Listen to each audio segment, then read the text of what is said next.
Bueno, buenas noches. Bienvenidos pues a la clase 13 del curso de Fundamentos de Investigación.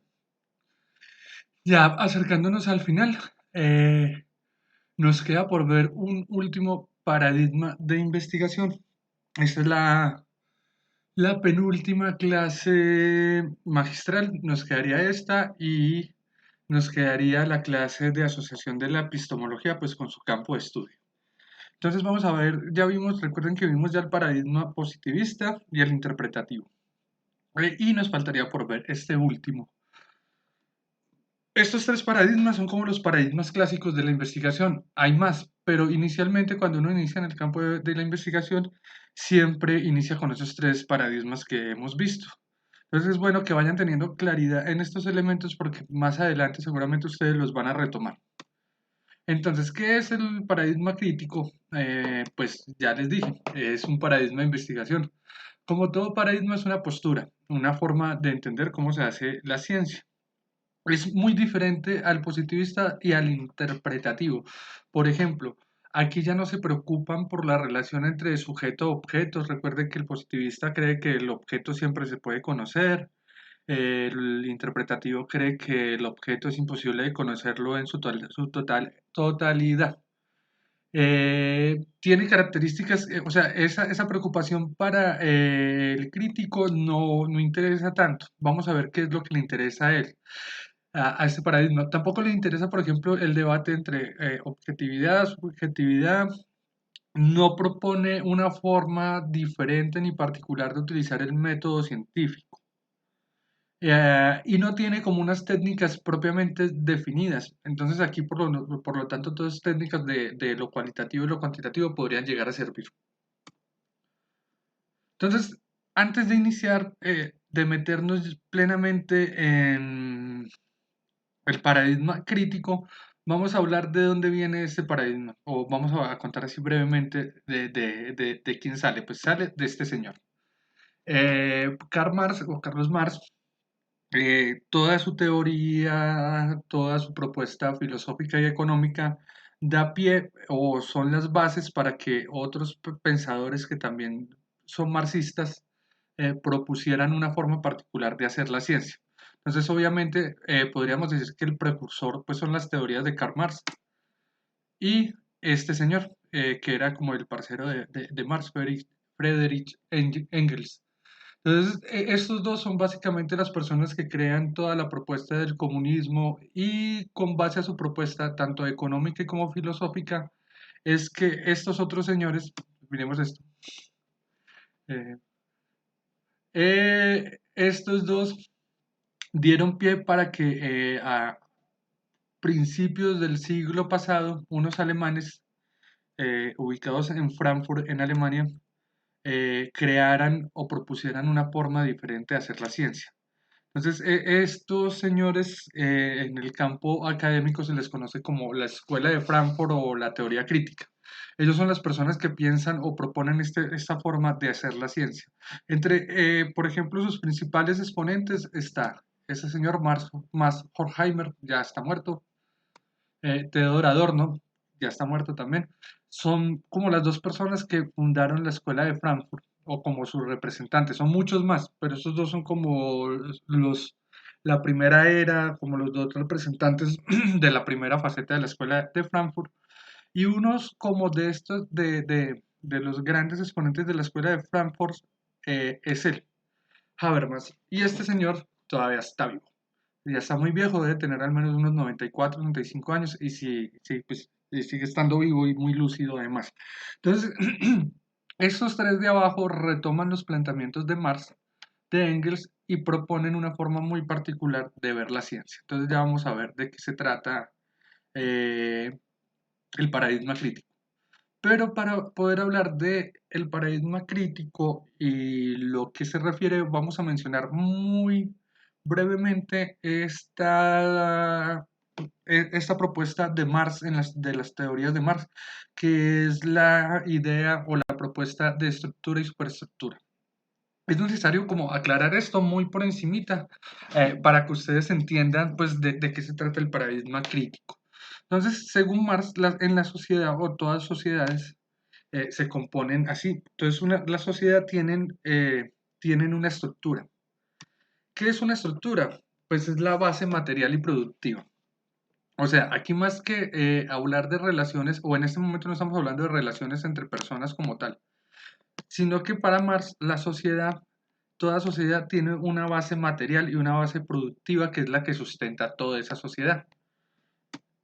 Esa estructura se compone de un modo de producción, ya saben que por ejemplo el capitalismo es un modo de producción, y a la vez ese modo de producción tiene unas relaciones sociales entre las personas que participan en ese modo de producción. Usted sabe que para Marx había unas clases sociales, habían unos burgueses, habían unos proletarios, unos trabajadores. Entonces ahí hay unas relaciones sociales.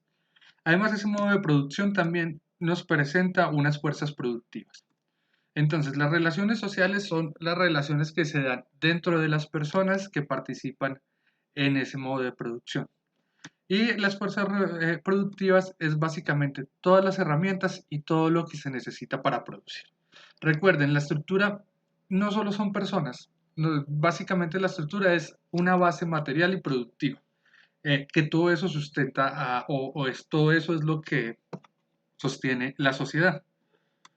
Pero a veces, como ven, estas relaciones, estas fuerzas productivas que están siempre en relación pueden entrar en conflicto. Eh, como en ocasiones, y eso es lo que nos dice Marx, por ejemplo, los obreros pueden no estar de acuerdo con sus patrones o con la clase burguesa. Entonces, ese conflicto, Marx lo ve como una contradicción entre las fuerzas productivas y las relaciones sociales de producción. Para Marx eso no es malo. Para Marx eso es un motor de cambio, algo que nos va a llevar a cambiar todo este engranaje. Pero aparte, esta estructura, esta estructura soporta otro elemento que sería la superestructura. Como ven, la estructura sería la base, pero esta estructura necesita otros elementos para que perdure, para que no se vaya a caer, para que no se vaya a derrumbar. Entonces, en la superestructura, como ven es el techo de la estructura, es la parte de arriba, tenemos todos los elementos ideológicos.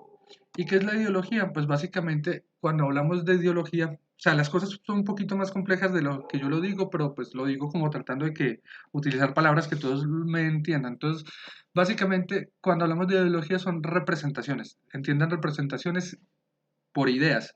Entonces son ideas que explican la existencia del hombre, pero esta ideología no es que sea tan bonita, sino porque la ideología está condicionada por el modo de producción. Y básicamente, pues no es tan así, pero más o menos para Marx, la ideología puede llegar a ser diseñada y condicionada por las personas que controlan el modo de producción. Y lo que hace la ideología desde la propuesta de Marx, o sea, entre la ideología para Marx, incluye las leyes, la política, las instituciones de los estados, el estado mismo, la religión, el arte. Lo que hacen todos estos elementos, según Marx, es justificar y validar toda esta estructura. Entonces, para Marx todo esto es como un ciclo. Todo esto lo soporta, sustenta toda esta parte de arriba. Sin la parte de abajo, por ejemplo, el Estado no podría existir, sin toda la parte productiva, sin todas las relaciones de producción, no podría existir las políticas, las instituciones estatales. Entonces, todo eso se sostiene sobre la estructura.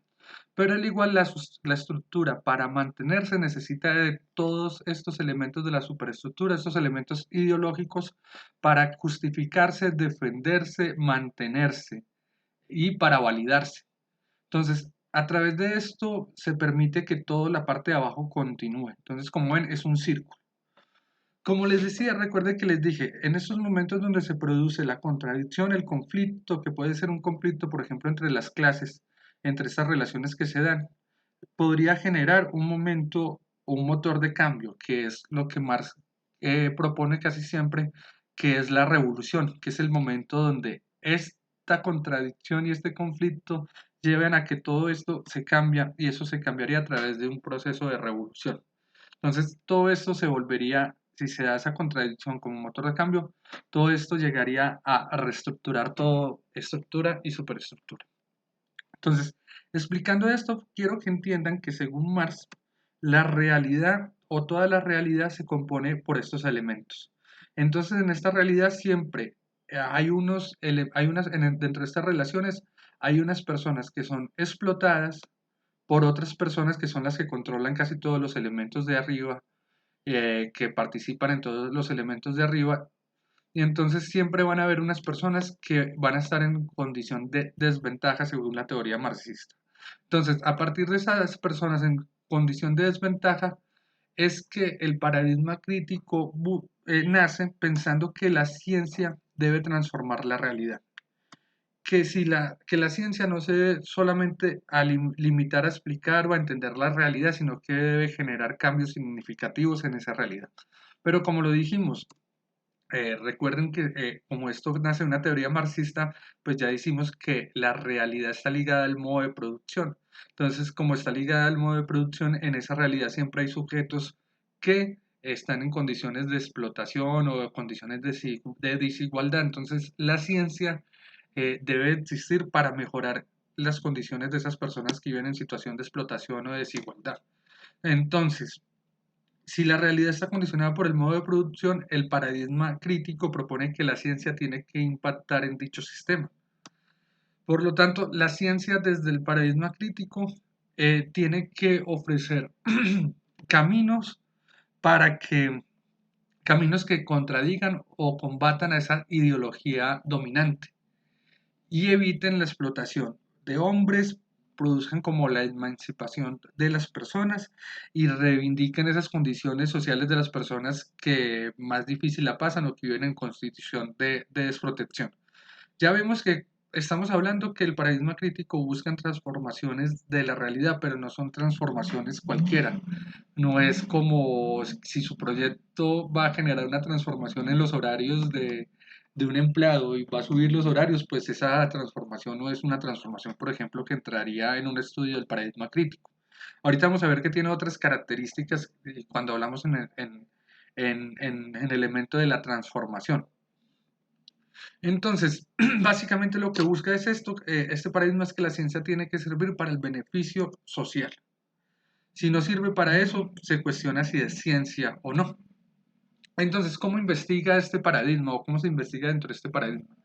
Entonces, aquí hay unas particularidades porque que las vamos a ver ahorita más adelante cuando hablemos del enfoque que está ligado a este paradigma de investigación. Entonces, aquí hay una particularidad, es que el investigador es sujeto y objeto de investigación a la vez. Ahorita vemos por qué. El investigador a la vez es un actor de la investigación, pero también un motor para generar cambio en esos espacios donde él está trabajando. Se necesita que dentro de este paradigma que los grupos con los que uno trabaja tengan presencia activa dentro de la investigación. No son solo personas a las que uno va a ir a estudiar, no. Aquí son personas que participan y a la vez el investigador no es solamente una persona que va y retoma datos o reúne información, sino que aquí también hace parte del grupo.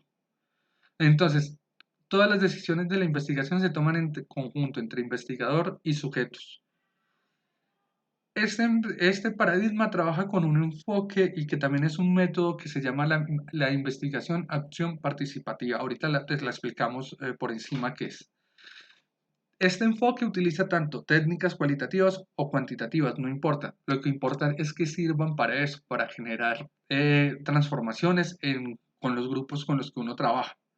Entonces, las decisiones de todo el proceso investigativo dentro de ese paradigma se toman entre el investigador y los sujetos. Y ojo, que aquí es muy interesante que las investigaciones no terminan en la fase de redactar unos resultados, unas conclusiones, sino que todo eso que lleguemos a concluir o que lleguemos a recomendar, por obligación tenemos que ir a implementarlo.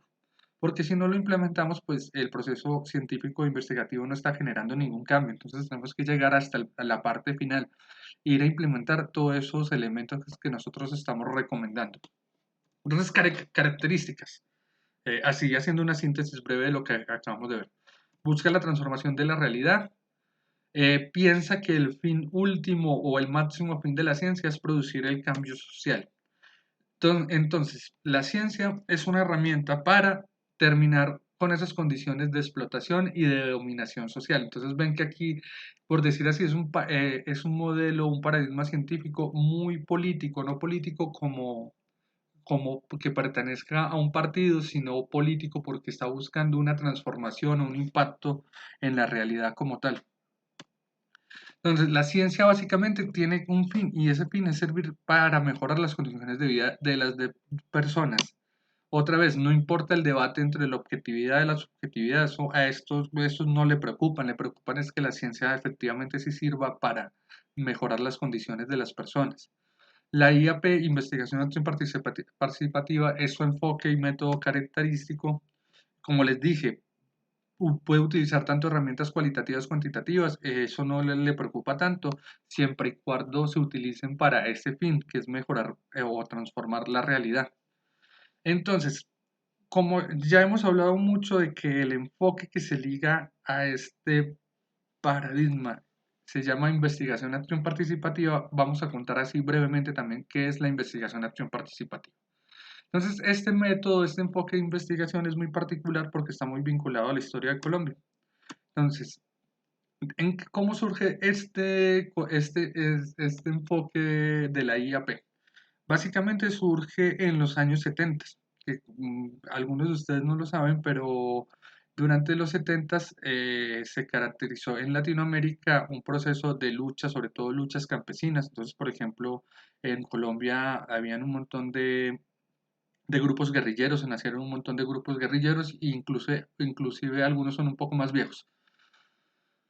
Se formularon ciertas teorías, como por ejemplo la teoría de la dependencia formulada por un brasilero, la teoría de la educación popular, que también la formuló un brasilero, Paulo Freire, y este es Cardoso, uno que fue presidente de Brasil. Y todas esas teorías hablan de, o tienen un fuerte impacto, o bueno, fueron influenciadas de cierta manera por las propuestas de Marx. Lo mismo la teología de la liberación, que es como la llegada de estas ideas de Marx a la doctrina religiosa. Entonces, todo eso estaba pasando durante los 70 en Latinoamérica. Se dio la Revolución Cubana en el 59. En ese contexto aparecen estas personas. El que les decía, Paulo Freire, que es el brasilero que propone la teoría de la educación popular, y ese señor Orlando Falsborda, que es un colombiano. Entonces, la influencia de Paulo Freire con toda su teoría sobre educación influyó sobre todo en esta persona, en Orlando Falsborda, es costeño, creo que es de o era de Santa Marta, ya está muerto. Y él es el que propone qué es la investigación acción participativa. Entonces, la investigación acción participativa como enfoque y método asociado con el paradigma crítico va a proponer una forma de investigar. Pero que aquí esto me quedó mal. Perdón, corrijo aquí. Aquí le cambié el nombre.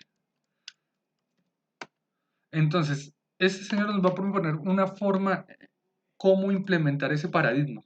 Aquí básicamente, pues, era barranquillero, nació en Barranquilla en 1925, estudió en el exterior, en Estados Unidos, regresó al país en el 49, estudió sobre todo el fenómeno de la violencia entre partidos políticos, como sabían que pues, la violencia o el periodo de la violencia entre el Partido Liberal y el Partido Conservador. Se interesó por el tema de la injusticia social en Latinoamérica. Entre sus temas estaba, por ejemplo, la reforma agraria, el paisaje rural, uso y tenencia de la tierra, sistema de valores de grupos y dueños de la tierra. Bueno, aquí esto está muy interesante porque Falsborda junto al padre Camilo Torres, que también fue un guerrillero es uno de los fundadores del ELN, o no de los fundadores, participó en el ELN, ellos dos fundaron la primera facultad de sociología del país. Como ven, este paradigma es un paradigma muy, muy ligado a una concepción política del mundo. Yo, por ejemplo, en lo personal, aunque es un paradigma que me gusta mucho, no es un paradigma que le recomiende a los estudiantes para realizar investigaciones, porque la mayoría que dicen que van a utilizar el paradigma crítico lo asumen como algo muy a la ligera, pensando que no tiene ninguna, o sea, que el investigador puede utilizar este paradigma solamente pensando que va a generar cualquier cambio en una empresa o en algo así. Pero como ven, esto busca casi un activismo político. Entonces, la investigación desde este paradigma es una investigación, por decirlo así, activista. Y yo no creo que la mayoría de estudiantes, cuando deciden hacer investigaciones desde el paradigma crítico, estén pensando en hacer eso. Entonces, no es un paradigma que yo recomiende mucho, pero pues si hay alguno interesado en hacerlo, pues bienvenido, porque me parece que se pueden hacer muy buenas cosas desde acá. Entonces, ¿qué es la IAP? Enfoque y es una metodología de investigación. Como ven, sirve solamente en el contexto de realidades sociales. No podríamos utilizar bueno, a lo mejor podría ser, pero para investigar fenómenos naturales es difícil, es muy difícil. Básicamente nos sirve para aplicarlo a realidades sociales. En muchos casos, como ustedes se ven obligados a trabajar con personas dentro de sus empresas cooperativas, podría llegar a servir algunos elementos de la IAP o podrían llegar a utilizar el paradigma crítico. Entonces, la IAP básicamente nos indica una forma de investigar muy diferente a la de la investigación tradicional, va mucho más allá del análisis de la información. Como les decía, tiene una influencia muy fuerte pues bueno, está muy influenciada con la propuesta de Paulo Freire, que es la propuesta de la educación popular, que básicamente nos habla de una educación para el pueblo y al servicio del pueblo. Bueno, esto ya lo dijimos. Entonces, una cita así breve de qué es la IAP. El modelo se adapta perfectamente a cualquier tipo de empresa, comercial, educativa o comunitaria, ya que permite, en base a la detección de necesidades, organizar la propuesta de intervención contando con la participación activa de los miembros de la organización, es decir, los sujetos objetos de intervención conjuntamente con los interventores. Se aborda la problemática desde la necesidad auténtica, diseñando los planes de acción en conjunto y no como se hace en la intervención tradicional. Otros proponen la solución y los intervenidos deben aceptarla. Entonces, básicamente lo que nos dice la cita es que la IAP trabaja en conjunto con los grupos y las comunidades. No impone nada. Todas las decisiones se toman en conjunto. Tiene unas fases de intervención con las personas. No creo que las alcancemos a ver. Miremoslo solamente por encima. Entonces, las características de la investigación acción participativa.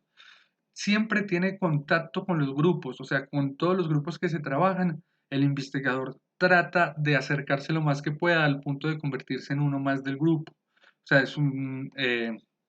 lo que se busca es que tanto el grupo y el investigador se den cuenta de las necesidades reales que tienen esos grupos y cuáles son las necesidades que se deben de solucionar. El investigador no impone nada. Eh, Esta transformación, aquí le puse positivo, pero no entiende este positivo como relación al paradigma, sino que positivo en condición de que se tiene que mejorar. Entonces, propone una transformación que sea buena para las personas.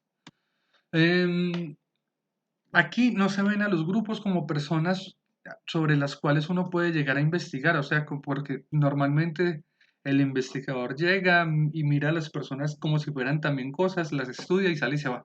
No, aquí son personas que actúan y son capaces de producir su propio conocimiento, o sea que el proceso de investigación se elabora entre todos. Em, bueno, bueno, casi todo ya lo he dicho. Bueno, esto es interesante porque lo que les decía anteriormente, se rompe con la relación entre el sujeto y objeto tradicional.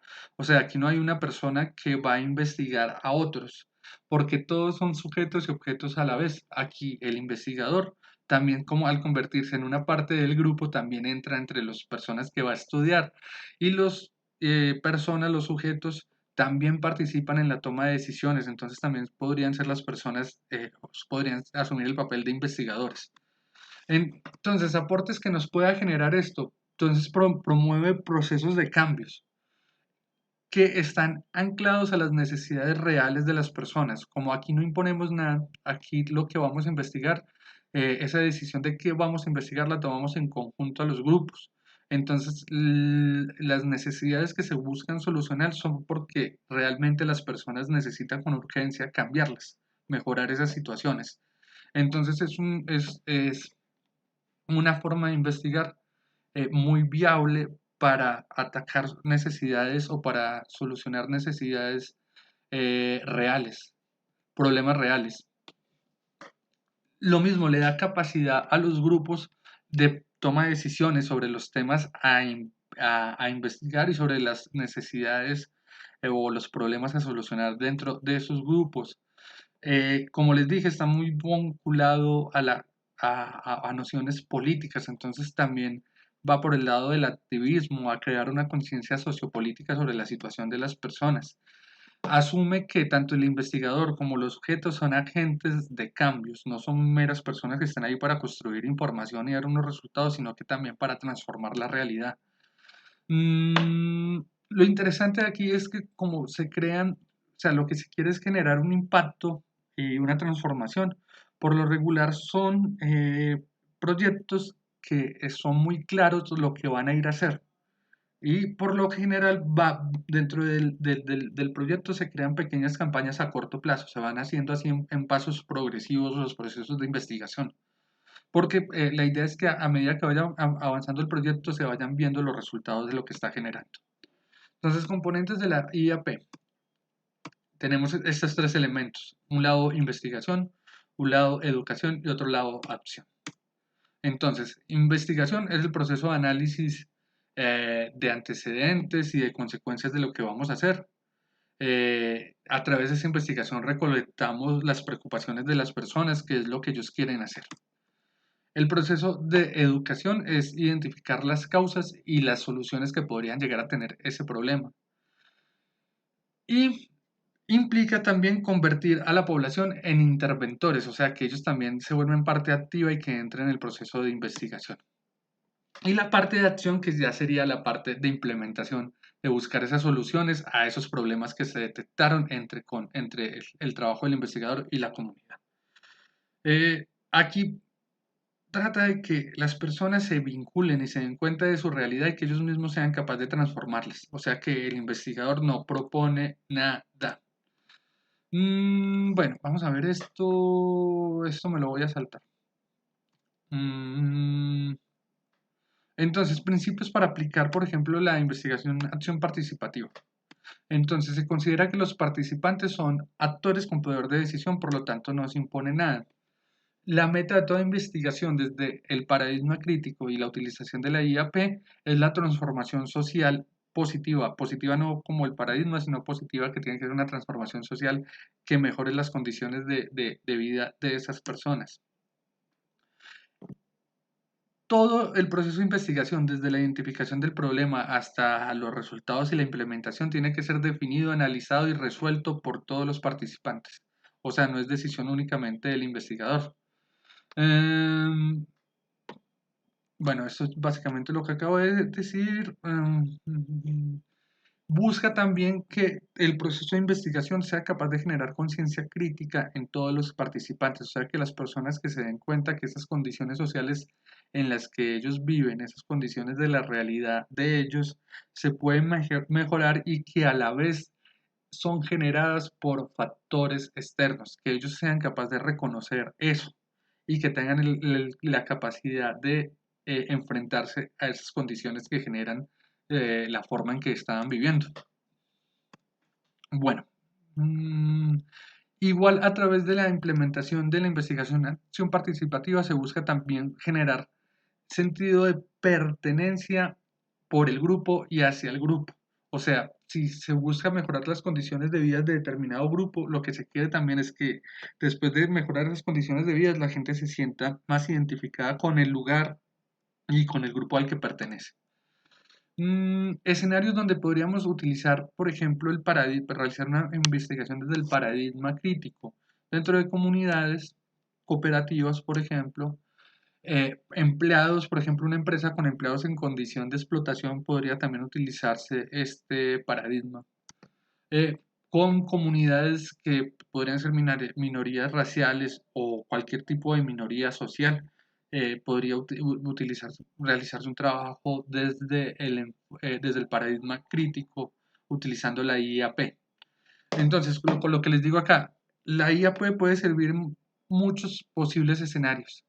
Entonces, siempre y cuando se utilice para mejorar y transformar las condiciones de vida de las personas implicadas. Como ven, no son cambios a la ligera, son cambios que deben impactar como tal las formas de vida de personas que viven en condiciones muy desiguales. Bueno, voy a dejar acá porque el resto de la diapositiva es sobre la IAP y no nos interesa tanto la IAP en este momento. Lo que nos interesa es que quede claro qué es el paradigma crítico. Ya saben, es una forma de entender la ciencia que busca transformar la realidad de las personas. Un paradigma muy político, pero no político en el sentido partidista. Podríamos decir que sí es un tipo de investigación que se vincula a una investigación activa o activista, por así decirlo, porque busca transformar o transformar de buena forma unas condiciones de vida malas en las que viven determinadas personas dentro de la realidad. Entonces espero que con esto más o menos les haya quedado claro la propuesta de el paradigma crítico y de la implementación de la investigación acción participativa. Bueno, así quedamos, nos vemos la otra semana para la clase de epistemología en la administración y epistemología en las finanzas.